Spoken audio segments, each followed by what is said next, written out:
Welcome, folks, to another episode of The Wormhole. And I'm so excited because today's episode is in recognition of the International Day of Women and Girls in Science. And I'm so excited to be chatting with our guest, Dr. Breezy Ocana-Flaquer. So who is Dr. Breezy Ocana-Flaquer? She is an adjunct professor at the Astronomy Department of San Diego University, California, in the United States.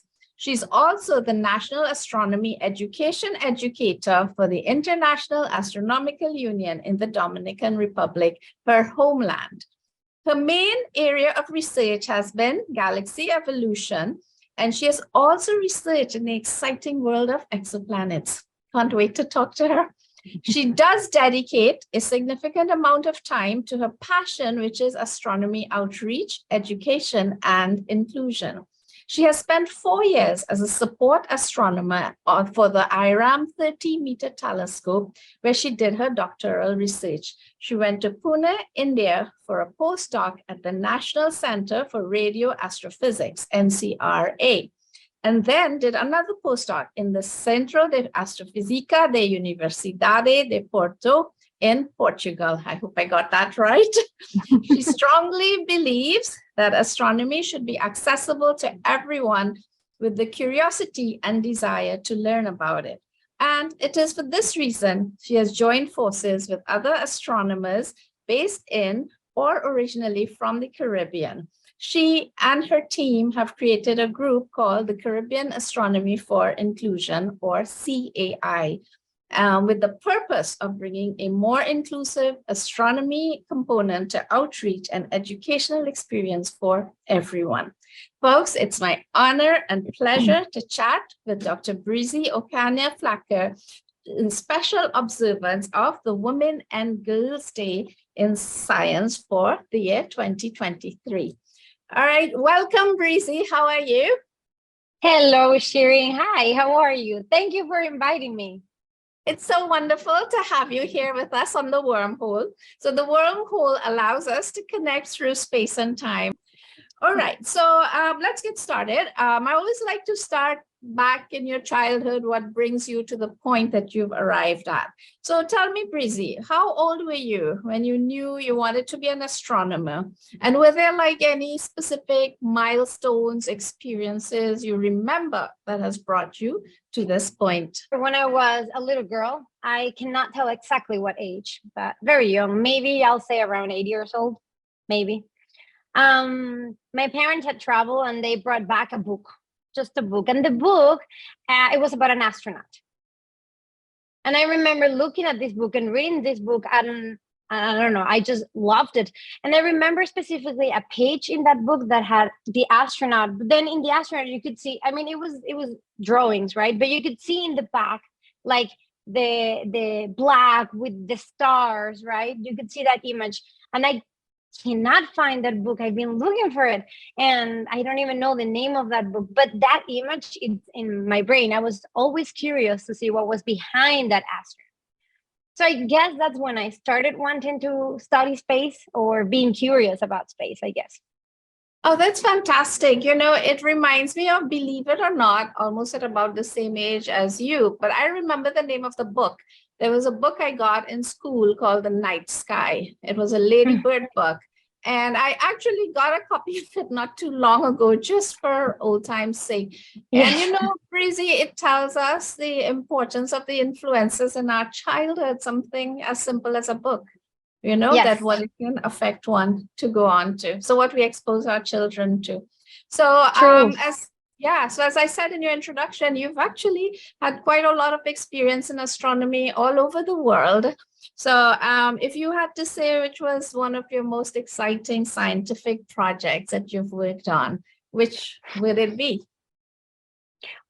Wow, it's difficult to choose, really, really difficult to choose, because I've done different projects at different stages. So I've been excited about everything that I've done in different moments, right? I guess I would have to choose my sample of galaxies, because it feels nice to talk about my sample of galaxies, which we call Tango. And we were trying to understand the characteristic of these very type of radio galaxies and how it was the fitting mechanisms or of their supermassive black hole in the center. But along with that, there were other projects where we were comparing, for example, these galaxies with another type of galaxies that were more isolated. And so the idea of doing space sociology or something like that, to trying to understand if something was the way it was because of nature or nurture. So, which are things that we do in ourselves, right? We try to understand our personality and try to see if, or our society, and try to see if we have evolved the way we have because of our environment, or if that is intrinsically who we are. So I think this is really interesting as well. Oh, that's a lovely way to put it. I never quite thought of it like that you can take the concept of nature and nurture even when looking at astronomy and how galaxies evolve. Well, I noted that you were also in India for part of your research experience all over the world. What were some of the projects you were working on there? In India, I was working mostly with a group called the TGSS, which they had the telescope in India and the GMRT. And we were mapping the sky with a telescope at a certain frequency. And we were working on making that available for the general public. And not the general public, for the general community of astronomers. Oh, that's just wonderful. All right. So one of the things I have you on the wormhole today is in recognition of the International Women and Girls in Science. And it has become necessary to dedicate a day to bring this to the attention and to the forefront because there have been challenges. So have you, in your journey in academia, in science and astronomy, did you have challenges because you were a girl? Yes, I have.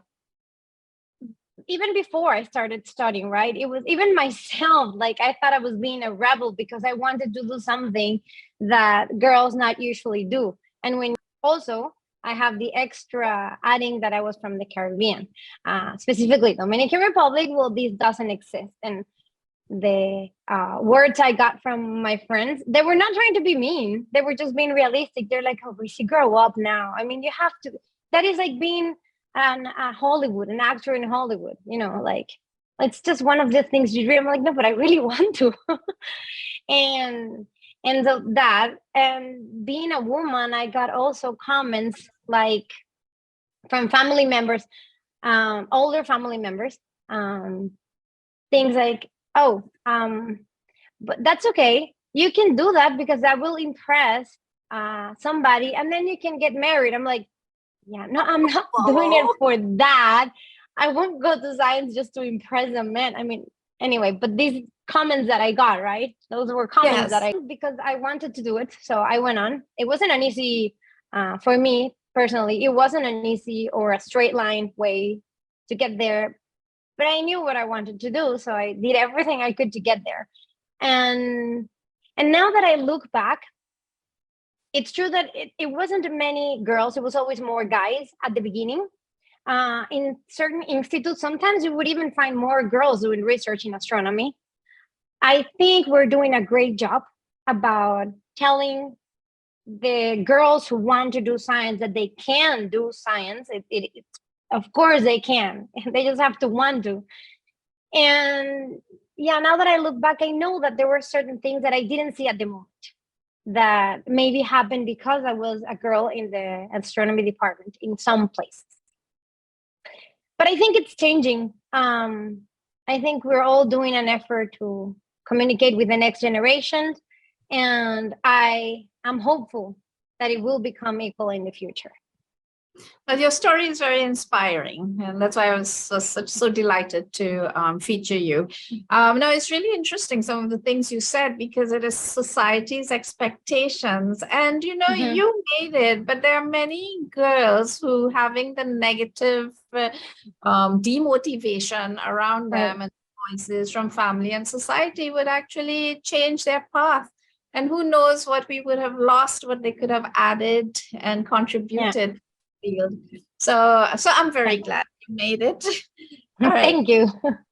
Okay, so Breezy, so apart from the negative aspects of in a more challenging world that we've had to try and succeed and compete alongside the men, were there inspiring positive moments for you that stand out for you professionally and personally? Well, getting my PhD was like a dream come true. Of course, I think it's hard. I mean, I worked really hard. I had to work in other languages in other countries. Um, but also it was something that, although I'm very stubborn and I knew I wanted to do and I was going to work hard on doing, there was always this part of me who were like, am I really going to get there? So when I got there, I remember taking a moment and just wishing I could talk to myself as a young girl, you know, and that to me meant a lot because of it, because it was something that it seemed impossible being from the Dominican Republic and a girl. Well, I know you can't speak to your younger self, but definitely you can speak to the young Yeah. women out there today. And we do get many of them watching some of these episodes. So it's our time now to tell them that Yeah. they can do it. Yes. All right. So along the way, did you have mentors or someone who inspired you to keep on your path? As you said, there were times when, you were demotivated and wondered, can I really make it? Well, as a little girl, I remember getting to know, well, not meeting personally, but knowing of Marie Curie. And she was a woman inside and a successful woman inside. So she was like somebody I look up to for a long time. And I started with chemistry because there was no astronomy in the Dominican Republic. So I read in a book that you can do astrochemistry. I was like, can you do that? I mean, now we know you can do astro many things, right? But I didn't know that many years ago, right? When I was starting. So Marie Curie was a big hero to me. My grandmother introduced me to her because she was a pharmacist, and Oh, which wasn't very common for our grandmothers to have a career. And although I don't remember her working as one because she had stopped, she was one, and she knew about chemistry, and she introduced me to Marie Curie. And yeah, that was, as a child, somebody I look up to a lot. oh, that's fantastic. So look at that. So many years, I would say, what almost, yes, over 100 years, Marie Curie continues to inspire us. I Yeah. also remember one time I was in a train somewhere in the world, and I was still like maybe starting university and not doing astronomy because, as I said, I started with chemistry, right? But I was in a train somewhere and I met this woman who, I don't know why we started talking, but she mentioned she was an astronomer, an astrophysicist. Like it was a woman older than me doing astrophysics, and I have never met one in my life, right? And that also was like a moment. I don't know this woman. I never saw her again, but I still remember her. Wow, that's amazing. If she only knew, if she only knew She the only knew. Yeah, I wish yeah, I could find yeah, her, but I don't even know who she is. I mean, chance meetings and the influence it can have on us. yes, So I do know that you have young children you juggle with, and yeah. one tends to find that as a woman, still the societal responsibilities tend to fall more on the mother. How Mhm. do you wish we had a different type of arrangement for a more comfortable work-life balance than we experience right now? Yes, I wish there were more flexibility with time, and that would allow families, not even women, families, to kind of adapt to the kid schedule without having to just keep them somewhere until the end of your working hours, and maybe you can balance both working times and family times, because it is important also to spend time with the family. Absolutely. It Yes. is crucial to their development.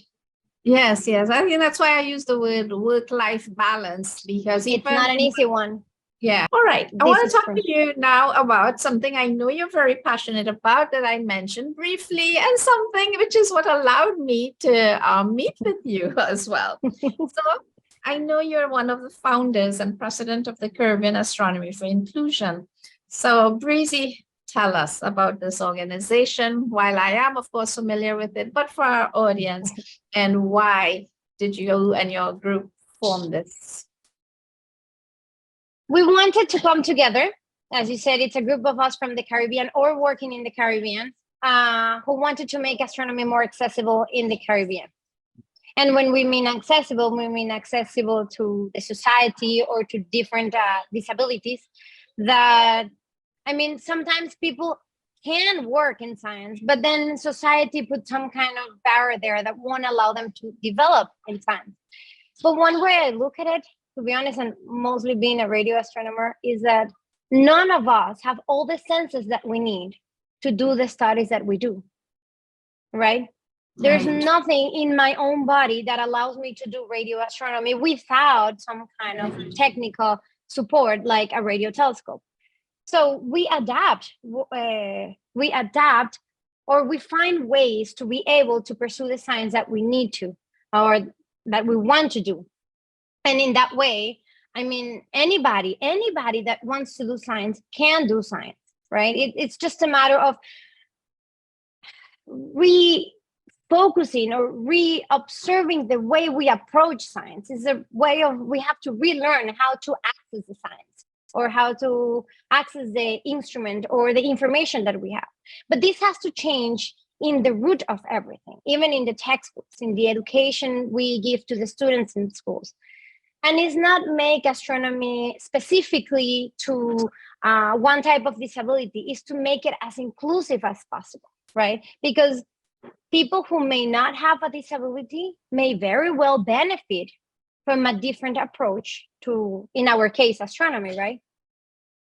Yeah, that's fantastic. So what are some of the approaches that you and your group have been using to bring astronomy to persons with disabilities?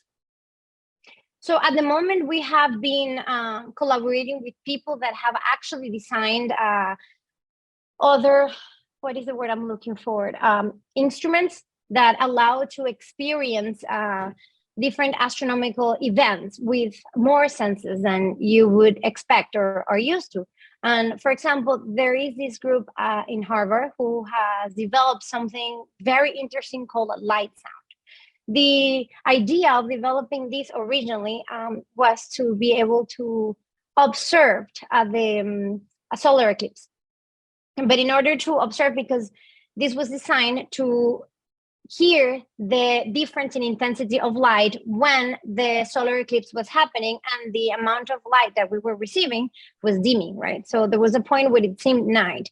And if you cannot see this, then you could hear it using the light sound. And although that was the original intention of the light sound, it has been adapted also to be able to do other kinds of experiments in astronomy that will help you understand, for instance, the path of the sun in the sky, right? That you can talk about how Fantastic. It changes throughout the day or throughout the year even.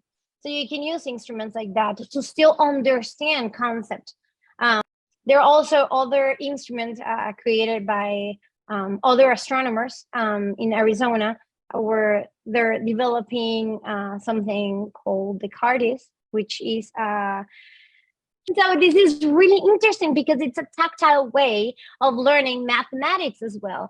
And you need these mathematics in order to understand the science. And then you can combine all these instruments and be able to point to a telescope where you can listen, right, to a signal. So it's just a different way of all coming together to do science. These two are examples. There are more things happening. One of our collaborators, Shirin, you're one of them. And we have other collaborators, for example, Wanda Diaz-Merced, who we're all working together, but she's writing one book that will help us go to school with a more inclusive way of explaining astronomy, physics, and mathematics. So wonderful. The idea, yeah, that's the idea, to be able to use more senses and more people will benefit.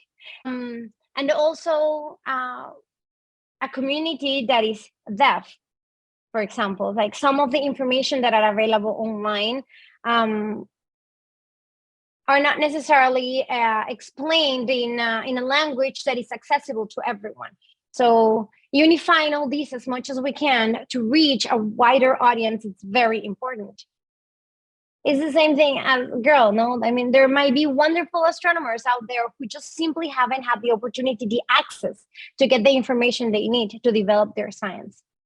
Absolutely correct. You're right. It's all about accessibility. So, Breezy, do you find that the situation in the Caribbean is more challenging than, say, in the developed countries in terms of access for persons with disability to astronomy? Definitely. It's definitely more challenging, even if you are not necessarily talking about disabilities. It is already challenging. When you add to that equation the disability, it is definitely more challenging. But the truth is that there is a barrier, maybe because we're an island and information takes longer to get there. I don't know the reason, but the truth is that it is harder. We still in Dominican Republic don't have an astronomy department. And so still today, if you want to be an astronomer, you leave the country. I hope that eventually, even the Caribbean, we get to a point where everything is more accessible. That's wonderful. That's really wonderful. And well, I personally know that you've been learning sign language. So yes, to broaden your ability to communicate with more people. So do you yes. find the number of words, astronomy related words, limited in, like, assume it's American Sign Language that you are looking at, that you're learning? And could you give us a sentence? I put you on the spot. Yeah. Well, I can show you, like, for example, how I can say that I'm an astronomer in sign language. Yes, I can do that. please. By no means I want to teach this to anyone. I want to say this because I am learning a lot about the deaf community, and I'm learning things that are like that maybe we haven't, I personally, I'm talking about myself, that I didn't understand that it is respectful. For example, it is much better. You should always learn from a deaf person himself because of the way sign language is. Sign language is a very cultural language, right? And it is very gestural and space related. So everything happens in a space, so you can tell stories depending on which part you're pointing. And if I want to talk about astronomy, usually I point somewhere in the sky when I'm saying something. So it's a very interesting language.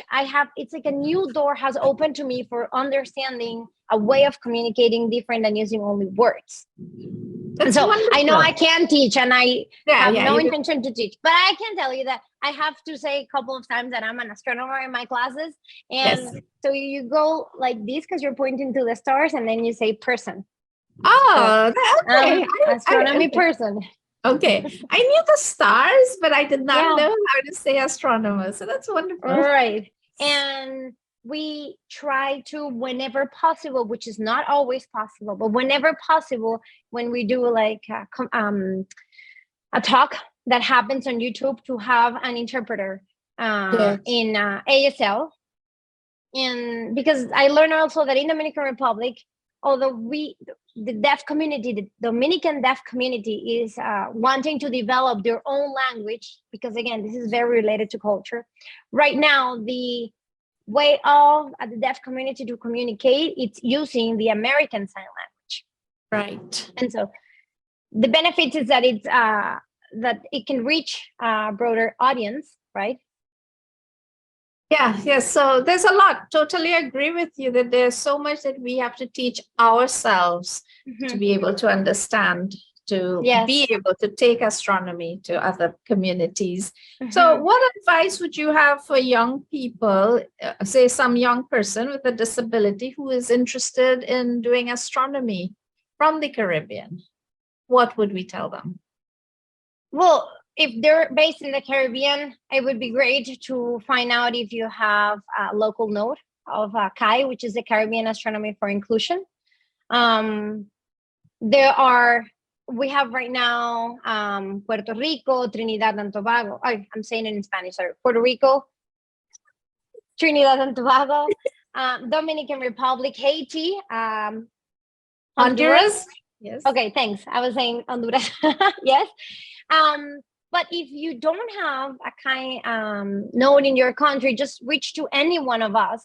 We will try to see if we know a community there that can be part of Kai. And if not, of course, we will do everything in our power, right, to support that person. And wonderful. I could talk to you for hours, but we are almost getting down to the end. But before we get to the end, we have some signature questions on the wormhole that we ask all our guests, just to get into your mind and get to know you better. So tell us something about yourself that, it'll be hard to guess that, Breezy enjoys this particular hobby or anything like that. I think I talk so much. I think everybody that knows me knows a lot about me. But if you're talking about hobby, for example, one thing I love to practice is yoga. And I am an instructor in yoga for adults and also for kids. And I do a lot of kids yoga with my kids. And now I'm getting into the acro yoga with my son. So like a teamwork. Yeah. That's wonderful. Wonderful for the work-life balance too. Trying. That's why this is to me important, because this is something that unites us. And he's already 8. So I need to make sure I have these things that, bring us together in a cool way. Like, yeah, this is so cool. We do this together. Okay? And it's something I love and enjoy. So what's your favorite book? What book would you recommend everybody should read? My kids' book, the one I read as a little girl. But I don't know. Oh yeah, true. You did mention that. Yeah. But if I have to talk about a recent book, I really enjoy the book about written by Dava Sobol about the glass universe.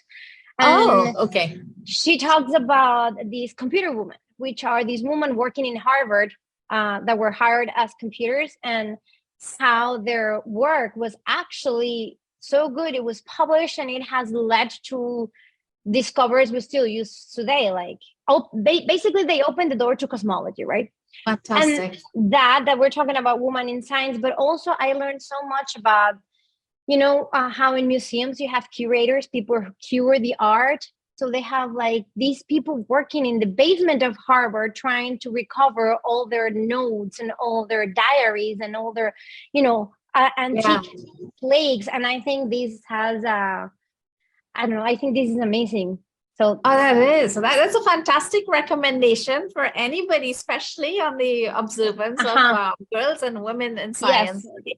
Yeah. So as you mentioned, somewhere along the way, we've really come a long way. We have from their time to now. We have.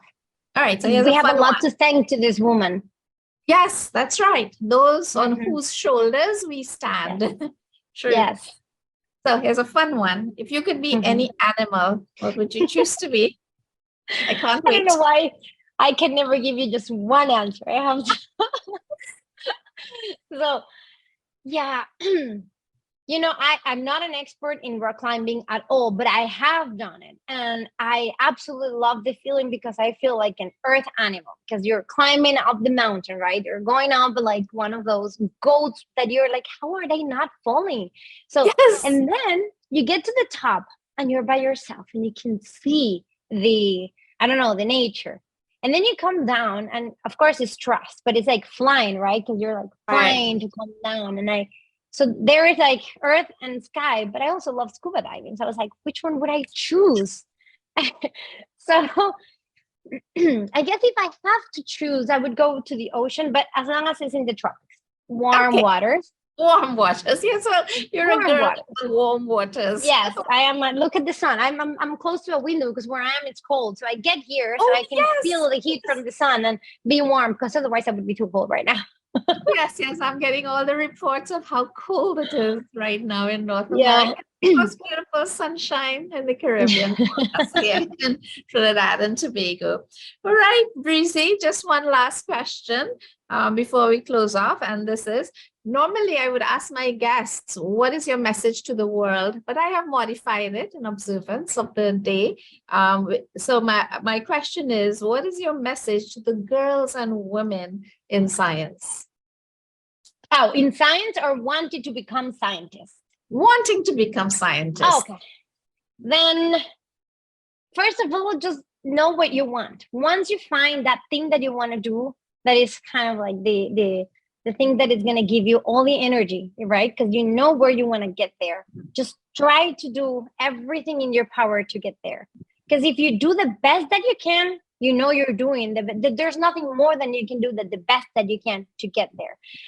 But also, I think it's really tricky because that sounds very easy, and but I think we have to add the openness, the no attachment part to it, because sometimes the path may not look just like the way you imagine it. And it didn't look like the way I imagined it to me at all. It changed a lot. It's still changing. And so as long as we're open, right, with knowing where we want to get, doing the best that we can, having no attachment for the way it will look like. So I think this is a balance, but not losing that goal, because then, and I'm sure people can do it. I mean, I could do it. I'm just a normal human being. I did it. It wasn't easy. That's very inspiring and a powerful message, Breezy. And it's just perfect note to close our interview on. So I want to thank you very much for joining us today on the Wormhole. It has been a real pleasure chatting with you. The pleasure is all mine, Sharon. Wonderful.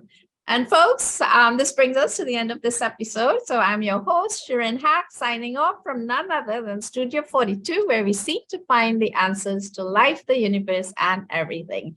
Bye.